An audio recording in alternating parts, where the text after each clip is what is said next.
online ပေါ်မှာရှိတဲ့မိတ်ဆွေတငယ်ချင်းများအားလုံးကိုမင်္ဂလာပါလို့နှုတ်ခွန်းဆက်ပါတယ်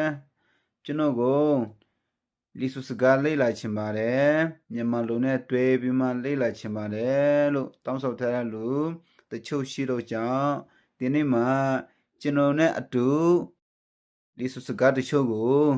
အတူတကွလေ့လာကြရအောင်အခုအတူတကွလေ့လာဖို့ဒီနေ့မှာတော့အယတာဆိုတဲ့စကားနဲ့စချင်ပါတယ်အယတာဆိုတာကိုကျွန်တော်တို့လီဆူလိုနဲ့ဆိုရင်မီဘလို့ခေါ်ရတယ်ကဲအခုဆိုရင်လီဆူလိုကနေစပြောပေးမယ်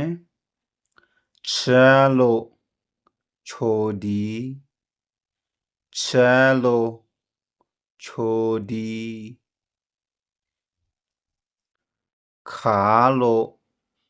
ခါဒီခါလို့ခါဒီခွာလို့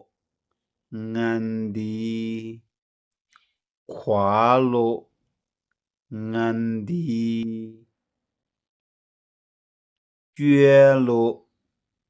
ချင်းဒီကျွဲလို့ချင်းဒီဘွာလို့ဆက်ဒီမျိုးတိဆက်တာဘွာလို့ဆက်ဒီချဲလို့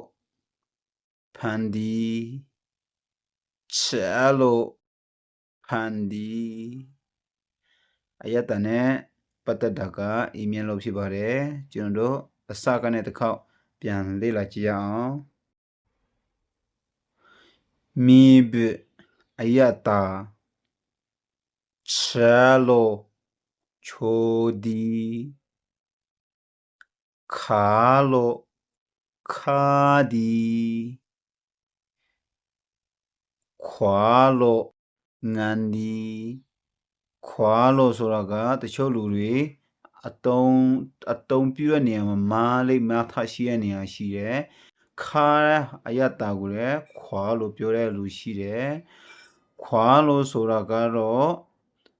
နေရာသုံးတယ်ဘယ်နေရာမှာသုံးတယ်လဲဆိုရင်တော့ပထမတော့အများအဖြစ်သုံးတာကတော့ငန်တဲ့နေရာမှာစားများသွားရင်နော်စားထည့်များသွားရင်ငန်တဲ့နေရာမှာစားအရငန်တယ်ဆိုရင်စာဖို့ခွာလို့အဲ့နေရာမှာသုံးတယ်နောက်တစ်ခုကကျွန်တော်တို့ရေစားတဲ့အခါရေတောက်ရေဝသွားတာကိုကျင်းနဲ့သွားတာကိုခွာလျော်လို့ပြောတယ်နော်ခွာလျော်နဲ့ပူလျော်နဲ့မတူဘူးနော်သမင်းဝသွားတာဘိုက်ဝသွားတာကိုတော့ပူလျော်လို့ပြောတယ်